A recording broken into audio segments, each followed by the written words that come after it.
Frank Miller adjusted his tie as he walked through the gleaming hallways of the Galactic Council headquarters.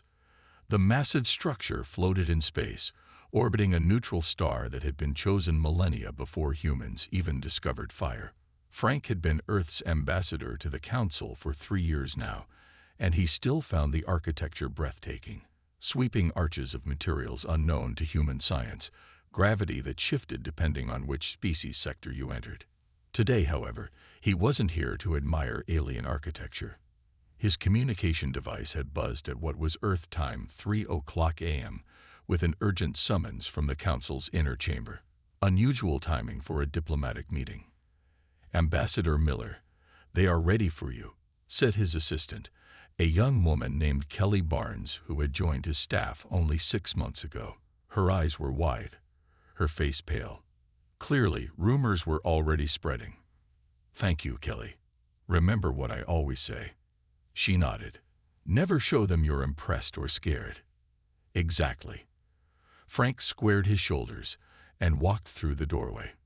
The inner chamber was a perfect circle with seating for the representatives of all 327 council species. Today, every seat was filled. Another bad sign. Frank spotted several Supreme War Commanders in their ceremonial armor. This was definitely not a routine meeting. Frank took his place at the small podium reserved for non-council races. As a developing species, humans weren't granted council membership or voting rights, but were permitted to observe and petition. The arrangement had irritated Earth's government from day one. High Counselor Zax Therian of the Centauri Dominion rose from his seat.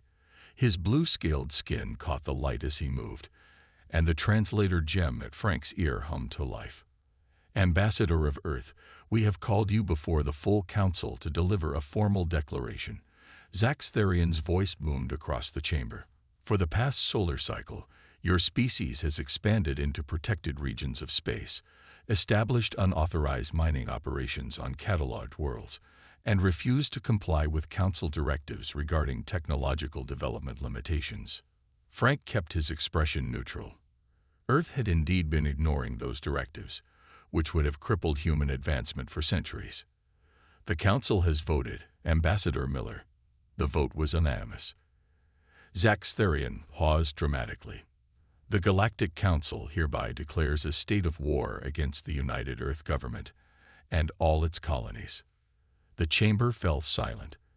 Every alien eye turned toward Frank, clearly expecting shock, fear, perhaps even tears.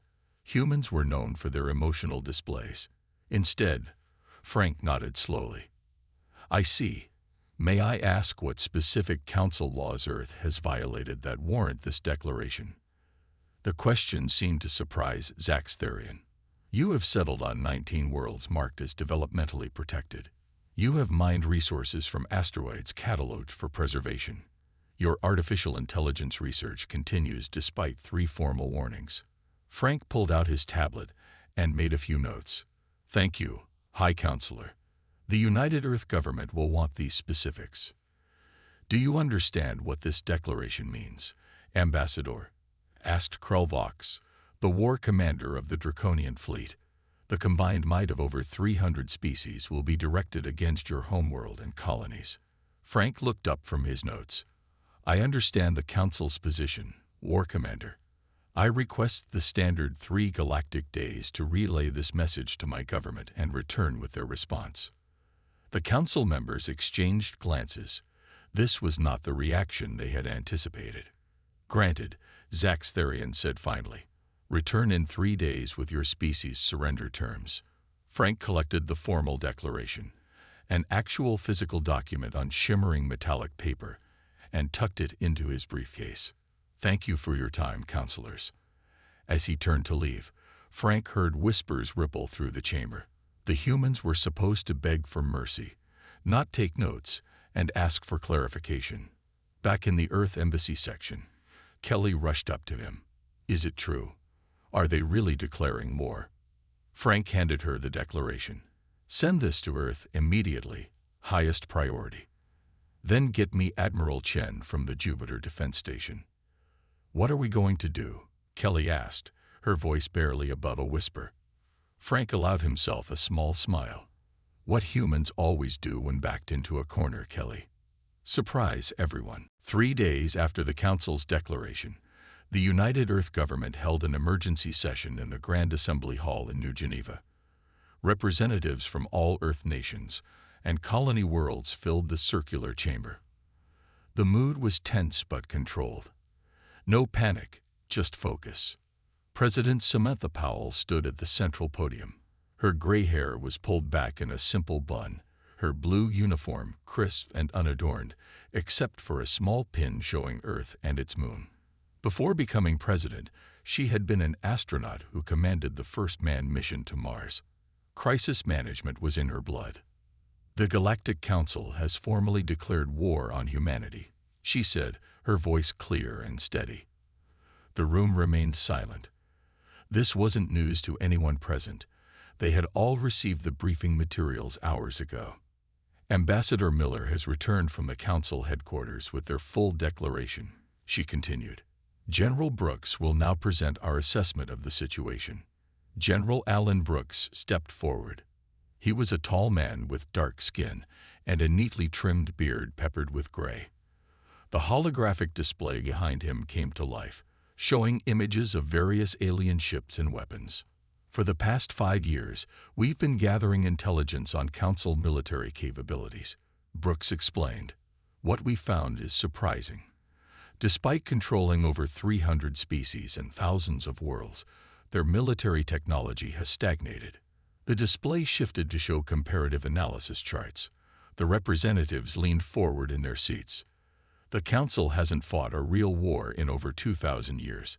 Their weapons are impressive on paper but untested in actual combat. Their ships are large and powerful, but slow and predictable. Most importantly, they have no unified command structure. Each species maintains its own fleet with its own protocols. Senator Bill Harris from the Mars colony raised his hand. Are you suggesting we could win a direct conflict with the Council? Brooks shook his head. No, Senator. They still outnumber us thousands to one.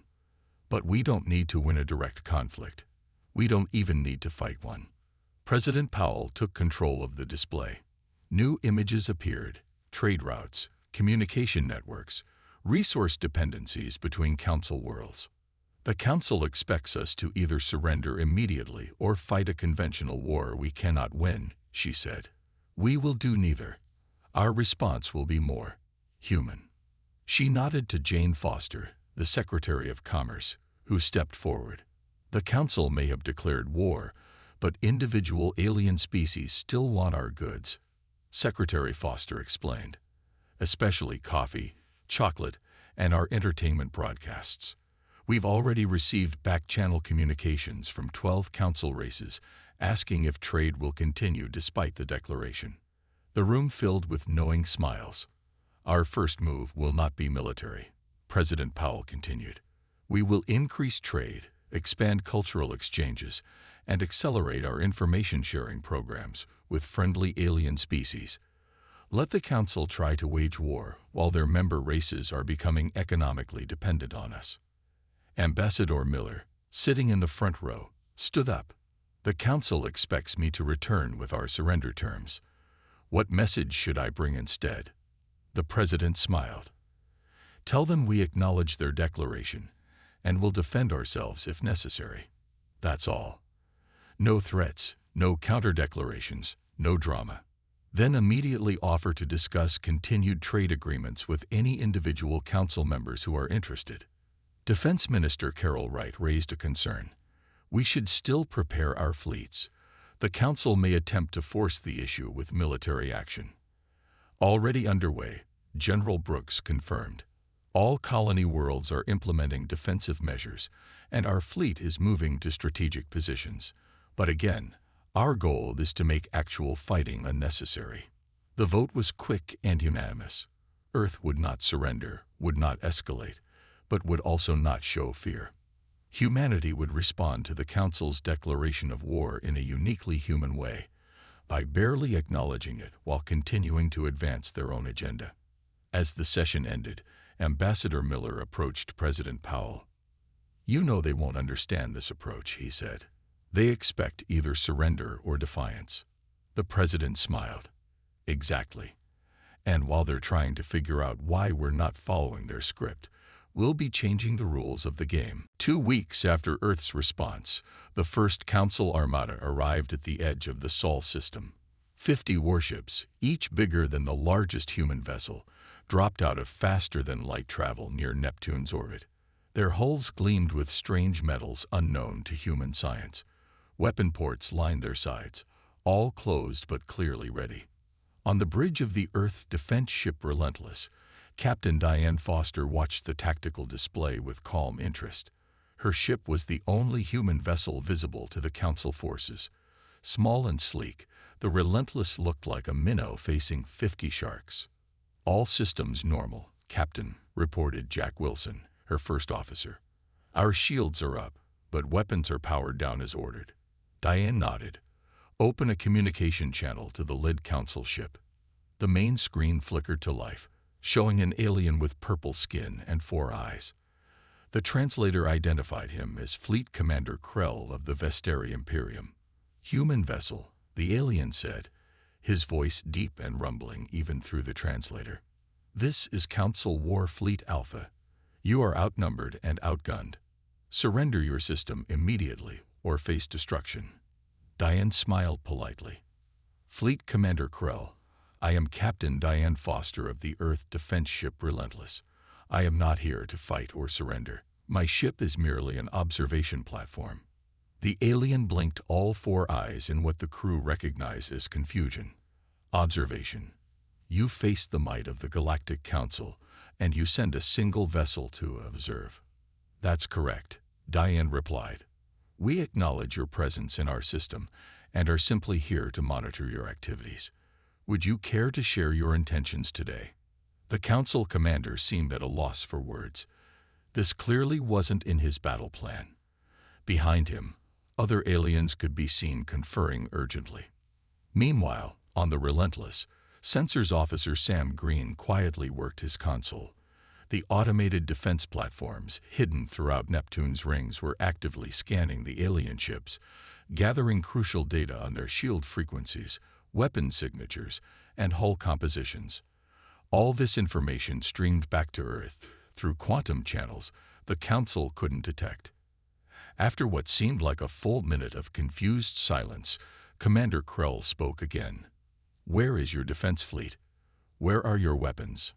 Diane kept her expression neutral. "As I said, Commander, we're here to observe. Earth has no hostile intentions toward your fleet. In fact, if any of your crew would like to visit Neptune's human outpost for refreshments, we would be happy to arrange it. I understand our coffee has become quite popular among many Council species." Now the alien commander looked completely bewildered. "This is not a social call.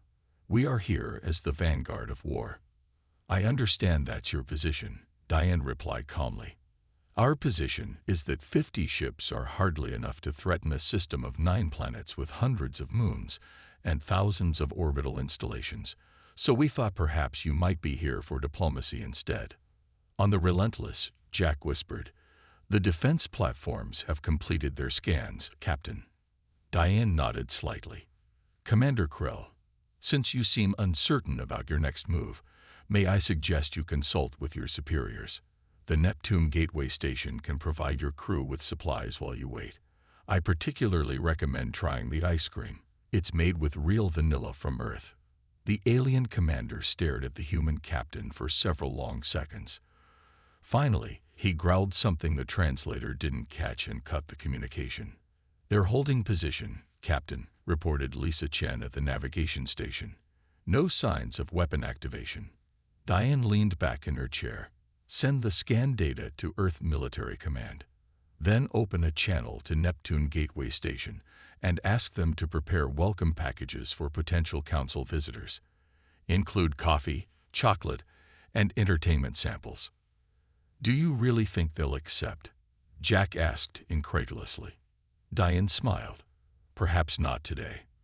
But give it a week of sitting out here doing nothing, and curiosity will get the better of some of them. And once they try the ice cream, Earth will have won its first battle without firing a shot." While the Council expected traditional warfare, humanity fought a different kind of battle. In a secure underground facility beneath the Rocky Mountains, Linda Carver led Earth's cyber operations team. Her fingers danced across holographic controls as she monitored their progress. "We're in," announced Steve Rogers, her deputy. His face was lit by the blue glow of his screen. "The Council's communication network security is at least a century behind ours." Linda nodded. "Remember, we're not here to damage anything. Just gather information." The team had discovered that despite their advanced ships and weapons, the Council's computer networks were surprisingly outdated. They had never faced serious cyber threats from within their alliance, so they had grown complacent. Human hackers found their way into the systems within days of the war declaration. "Look at this," called Wendy Mason, pointing to her screen. "They're still using fixed encryption keys. No rotation, no quantum protection." Linda smiled. "Download everything you can about their fleet movements and military plans, but leave their systems intact." On the other side of the world, in a bright office overlooking Sydney Harbor, Nathan Ellis directed Earth's social media campaign. His team managed thousands of accounts across various alien social platforms. "The cooking videos are getting the most engagement," reported Eric Johnson, scrolling through analytics, "especially anything with chocolate or coffee preparation. Some posts have been shared by over 2 million alien accounts." Nathan nodded. "Keep them coming. Add more content about human music festivals and art. Remember, we want to show our culture, not our weapons." Earth's social media strategy was simple but effective. While the Council tried to paint humans as dangerous savages, ordinary citizens were sharing their everyday lives, foods, music, and art with curious aliens. The contrast between Council propaganda and actual human behavior was striking. On the Council homeworld, young alien Zoravex secretly watched human dance videos on her communication device. Her 3 eyes widened with delight as human performers moved in ways her species physically couldn't. 2 doors down, her parent, a mid-level Council officer, drafted war plans against the same humans his child was growing to admire. Back on Earth, President Powell met with her cabinet in the White House garden. Spring flowers bloomed around them as they reviewed the latest intelligence. "The Council is confused by our response," reported Defense Minister Wright. "They expected either immediate surrender or a desperate military strike. They don't know how to respond to nothing." Secretary Foster nodded. "Meanwhile, trade with individual Council species has increased by 23% since the war declaration. 17 Council worlds have privately asked if they can be exempt from the conflict." President Powell smiled. "And how is our special project progressing?" The Science Minister, Ben Cooper, looked up from his tablet. "The translation algorithm is working better than expected. By next week, any human with the app can have real-time conversations with any Council species, no more depending on their official translators with their editorial choices." This was perhaps humanity's most powerful weapon. The Council controlled information between species through their monopoly on translation technology. Their translators often subtly altered meanings to maintain Council authority. Earth's new app would allow direct, unfiltered communication between humans and all alien species for the first time. "The Council has never faced an information war," President Powell said. "They expect ships and guns. Instead, we're giving their citizens our music, our food, and soon, our unfiltered words." Defense Minister Wright looked concerned. "They still have thousands of warships, Madam President." "Yes," Powell agreed. "But every day those ships sit idle costs them resources and credibility. Meanwhile, more of their citizens are asking why they're at war with the species that makes such wonderful chocolate and tells such fascinating stories." She looked around at her team. "We won't win this war with weapons. We'll win it with cookies, cat videos, and conversation. The most human victory possible." 1 month into the war that wasn't really a war, the Council leaders were shocked to discover that trade with Earth hadn't stopped. In fact, it was growing rapidly. Paul Newman sat across from the Xilarian trade minister in a luxurious meeting room on the neutral space station Harmony. The Xilarians, with their golden skin and 4 arms, were known as shrewd negotiators throughout the galaxy. They were also officially at war with Earth as council members. "So, Minister Krell, you're saying you want to triple your coffee imports despite the war declaration?" Paul asked casually, sipping his own cup of the rich, dark liquid. The alien's large eyes blinked slowly. "The Council's military matters and trade are separate issues, Mr. Newman. Our people have become accustomed to your coffee. Cutting off supply would cause unrest." Paul nodded. "Of course, and the chocolate." "A necessity," the minister said quickly, "for health reasons." They both knew this was a lie. Chocolate had no nutritional benefit for Xilarians, but they had developed a strong taste for it. "We can meet your request," Paul said, "but we'll need something in return." "What does Earth want?" the minister asked cautiously. "I cannot provide military secrets." "Nothing like that," Paul assured him. "We want landing rights on your outer colonies and permission to establish 3 new trade offices in your main cities, purely for commercial purposes." The minister hesitated. "The Council will not like this." "The Council doesn't need to know the details," Paul suggested, "just as they don't need to know that you're tripling your chocolate orders." After a moment, the minister nodded. The deal was struck. Similar conversations were happening throughout Council space. Earth's chief trade negotiator, Paul Newman, had authorized his team to establish new commerce routes with individual alien species. Even races that publicly supported the war were privately making deals to secure human goods they now considered essential. Back on Earth, in the United Nations Plaza in New York, the economy minister Laura Kim presented the latest figures to President Powell. "Trade with Council worlds has increased by 47%, she reported. 23 species have secretly requested separate peace talks." The president nodded. "And our colonies? That's the most interesting part," Laura said.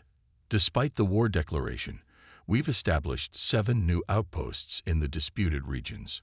Council forces have watched them being built but haven't interfered." This was humanity's quiet strategy. While the Council prepared for big battles that never came, humans continued expanding into space. They built small colonies, mining operations, and research stations in areas the Council claimed but rarely visited. By the time the Council realized what was happening, humans would be too established to easily remove. In the Mars Colony Government Building, Governor Rick Hansen met with representatives from 6 smaller council races. These aliens had come in secret, traveling as tourists to avoid council attention. "We don't understand," said the Pravian delegate, his antenna twitching nervously. "Why does Earth continue normal operations during wartime?" Rick smiled. "Because from our perspective, this isn't much of a war. No battles have been fought. No lives have been lost. Why should we change our plans?" "But the Council has declared," began another alien. "The Council has declared many things throughout history," Rick interrupted gently. "But declarations are just words. We respond to actions, not threats." He slid a datapad across the table. "This is our proposal for a joint mining operation on asteroid belt 47. Your people provide the special drilling equipment. We provide the crews and transportation. We split the profits equally." The aliens looked at each other in confusion. They had expected to negotiate about war. Instead, they were being offered business deals. "The Council says we cannot work with humans," said the Pravian. But his voice lacked conviction. Rick shrugged. "That's your choice. But consider this. The Council's war will end eventually. When it does, which species will be better positioned? Those who maintained relationships with Earth, or those who followed orders and missed opportunities? By the end of the meeting, 4 of the 6 species had signed preliminary agreements. Earth's strategy was working. Make war so economically disadvantageous that the Council would be forced to reconsider. 2 months into the so-called war, the Council finally decided to force a confrontation. The colony of New Montana, one of Earth's newer settlements on a green planet 16 light-years from Sol, seemed like the perfect target. It was far from Earth, lightly defended, and rich in resources. Grand Marshal Vexurian of the Draconian Fleet gathered over 200 warships for what the Council hoped would be a decisive victory. His massive flagship led the Armada as they dropped out of faster-than-light travel near New Montana. Scan for defenses, Vexurian ordered, his scaled skin reflecting the light of the command center. He stood tall, his ceremonial armor gleaming. This would be the battle that finally showed humans their place in the galaxy. "Sir, we detect no orbital defenses," reported his second-in-command. "There appear to be no military ships in the system at all." Vexurian frowned. This had to be a trap. The humans must have hidden weapons somewhere. Full sensor sweep. Check for cloaked vessels or hidden platforms. After several minutes, his crew reported finding nothing. Just a peaceful colony with about 50,000 humans living in a cluster of settlements near the equator. "Open communication with their leader," Vexurian ordered. The main screen lit up, showing the human woman with short gray hair and a friendly smile. She wore no uniform, just simple civilian clothes. "Grand Marshal Vexurian, welcome to New Montana. I'm Governor Susan Martinez. How can I help you today?" The alien commander was caught off guard by her casual tone. "I am here with the full might of the Council fleet. Your colony stands defenseless before us." The woman nodded. "Yes, we can see your ships on our sensors. They're quite impressive. Would you like to come down to the surface for dinner? I've been told the Draconian fleet enjoys our barbecue beef. We're having a community cookout this evening, and would be honored if you'd join us." Vexurian stared at the screen in disbelief. "This is not a social call, human. We are here to demand your surrender." Governor Martinez looked genuinely surprised. "Surrender? But we haven't done anything hostile. We're a farming colony. Most of our exports are food products, many of which go to Council worlds." She consulted a tablet. "In fact, your homeworld ordered 10,000 pounds of our wheat just last week. The shipment is being prepared now. Would you like to inspect it while you're here?" The Grand Marshal felt completely thrown off balance. This was not how conquered people were supposed to act. Where was the fear? Where were the pleas for mercy? "I will come to your surface," he said finally, "to discuss terms. Not for dinner," he told himself. This was a military mission, but his curiosity was piqued. Perhaps by meeting these humans face to face, he could understand their strange behavior. 6 hours later, Vexurian found himself sitting at a long wooden table under the open sky of New Montana. Around him, human families ate, laughed, and went about their evening, as if a hostile fleet wasn't hanging in orbit above them. Children ran playing between tables. Music played from speakers set up nearby. Governor Martinez sat across from him, explaining the colony's history and agricultural projects. Several other Council species officers who had come down with him were scattered at other tables, being treated like honored guests rather than invaders. "I don't understand," Vexurian said finally. "You've known our fleet was coming for weeks. Our movement wasn't secret. Why didn't you prepare defenses? Why didn't you evacuate?" The governor smiled. "We did prepare, Marshal. Just not in the way you expected. We prepared a cultural exchange." She gestured around them. "We want you to see who we really are. Not the dangerous savages from Council propaganda, but families, farmers, teachers, and builders. People who would much rather trade with you than fight you." What the governor didn't mention was that while this dinner was happening, Earth ships had quietly moved into position around the Council fleet. Not firing, not threatening, just making their presence known. If Vexurian checked his tactical display, he would discover that his overwhelming force was now surrounded. But the Grand Marshal wasn't checking tactical displays. He was watching human children teach alien officers how to roast marshmallows over an open fire, and wondering if he had completely misunderstood the species he was supposed to be conquering. 3 months into the war that wasn't really a war, cracks began to appear in the Galactic Council's unity. The Grand Council chamber, usually a place of order and procedure, had become a scene of heated arguments and angry outbursts. High Counselor Kin Talos struggled to maintain control as representatives from different species shouted over each other. His silver skin had lost some of its shine from the stress of recent weeks. "Order. We must have order," he called out, striking his ceremonial staff against the floor.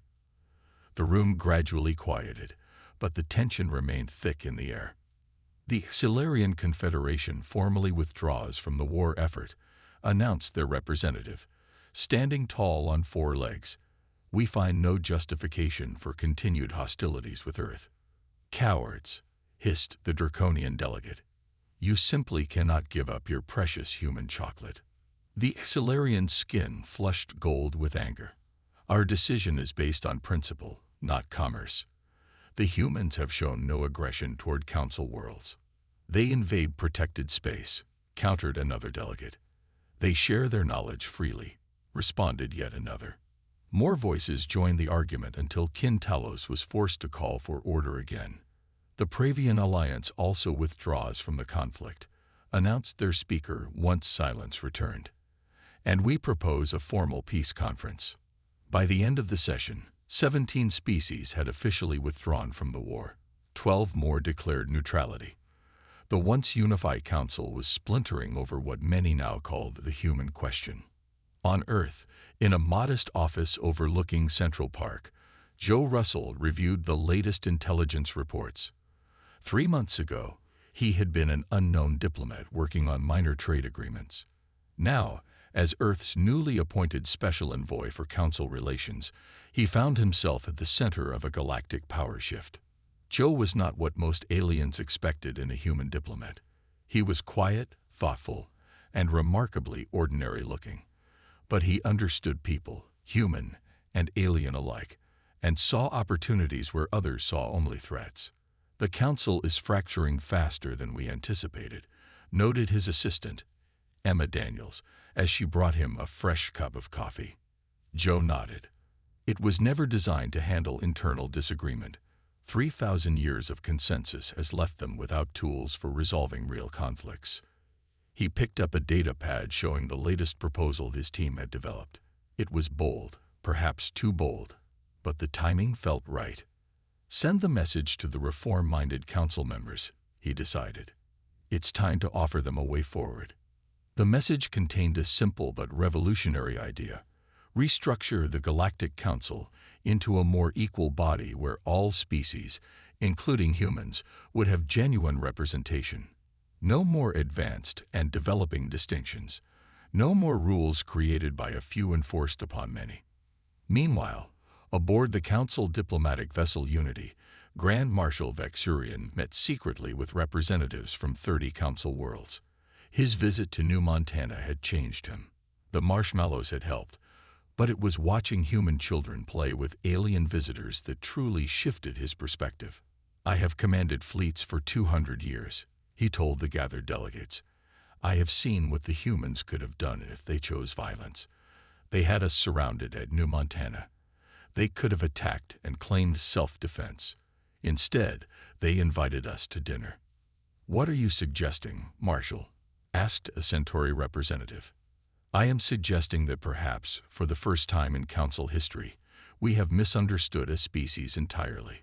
The humans do not think as we do. They do not fight as we expect.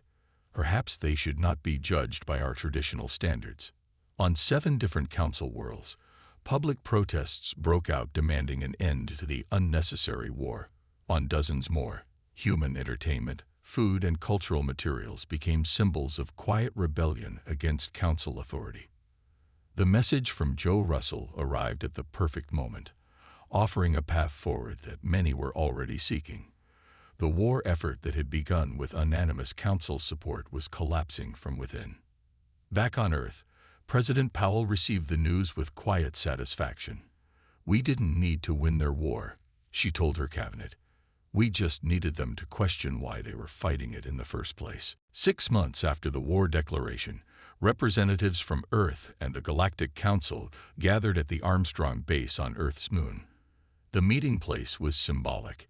humanity's first permanent outpost beyond their homeworld, now serving as neutral ground for a new beginning. The circular conference room offered a stunning view of both Earth and the stars beyond. President Samantha Powell sat at one side of the table, her blue uniform adorned only with a simple pin showing the Earth and its moon. Across from her sat Ketal, the reformed council leader who had replaced Kin Talos after the council's internal revolution. "The terms are acceptable to Earth," President Powell said, reviewing the document before her. The Armstrong Accords, as they were already being called, would officially end the conflict and establish a new framework for galactic cooperation. Tal nodded, his crystalline features catching the light. The Council, or rather, what will soon be the Galactic Federation, finds these terms equitable as well. The room was filled with representatives from dozens of species. Some had supported the war, others had opposed it, but all were now committed to building something new from the lessons learned. Joe Russell, who had crafted much of the agreement, watched from a corner of the room. His quiet diplomacy had helped create this moment, though few would remember his name in the history books. "Let us proceed with the signing," suggested Grand Marshal Vexurian, who had become an unexpected ally for peace. His experiences on New Montana had transformed him from a war leader to a reformer. One by one, the representatives approached the table to place their marks on the document, some signing with traditional implements, others using their species' unique methods of formal agreement. When the ceremony was complete, President Powell addressed the gathered delegates. "Today marks not the victory of one side over another, but the beginning of a new understanding. Humanity never wanted to fight a war with the Council. We simply wanted the freedom to grow and explore in our own way." Ketal spoke next, "And the Council has learned that our ancient ways must adapt to welcome new perspectives. The Galactic Federation will be stronger for including all voices, including humanity's unique viewpoint." After the formal proceedings, Captain Betty Wilson of the Earth Diplomatic Corps stood by the window, looking out at the stars. As a former military officer now serving in diplomacy, she understood better than most what had happened over the past 6 months. Grand Marshal Vexurian joined her at the window. "Your people confuse me still," he admitted. "You had weapons that could have destroyed many of our ships. We've seen your capabilities now, yet you never used them." Betty smiled. "That's because we never saw this as a war to be won through destruction. Humans learned long ago that true victory isn't about defeating your enemy. It's about turning them into friends." "An unusual military strategy," the Marshal commented. "But an effective one," Betty replied. "We won a galactic war without a single major battle, not through superior firepower, but through coffee, music, cultural exchange, and strategic patience." Outside the conference room, human and alien technical teams were already working together on upgrading the lunar base. The collaboration would serve as a model for future joint projects, the first of many planned under the new Federation. On Earth, people went about their daily lives largely unaware of how close they had come to a devastating war, or how their everyday culture had helped prevent it. Families watched entertainment broadcasts that now included alien news segments. Children played with toys inspired by their new galactic neighbors, and restaurants offered both Earth cuisine and alien dishes. In a small park in Geneva, a human child and a young Xilarian played a game of catch, their differences forgotten in the simple joy of friendship.